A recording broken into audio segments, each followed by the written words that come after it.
بھائی دعوت فکر ہے، آپ یہ کہتے ہیں کہ پیسفل کو ایگزسٹنس ہونی چاہیے، یعنی آپ یہ کہتے ہیں، آپ یہ تقاضا کرتے ہیں کہ ہم کسی کو بھی برا نہ کہیں، بس چلے تو شیطان کو بھی برا نہ کہیں، کسی کو بھی برا نہ کہیں. تو بھائی پیسفل کو ایگزسٹنس میں ہم بھی یہ چاہتے ہیں کہ آپ ان کو اچھا نہ کہیں جو برے ہیں. جب آپ یہ چاہتے ہیں کہ ان کو برا نہ کہا جائے تو ہم بھی یہ چاہتے ہیں کہ آپ ان کو اچھا نہ کہیں. اس طرح سے دونوں کا معاملہ مسئلہ حل ہو جائے گا.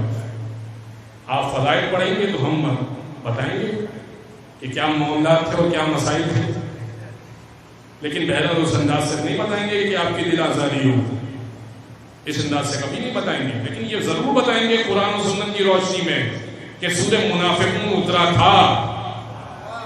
اگر کوئی یہ کہے نا آپ کو کہ حضور کے زمانے میں تو کوئی برا نہیں تھا، سب اچھے تھے، تو یہ سورہ منافقون اترا کس کے لیے تھا؟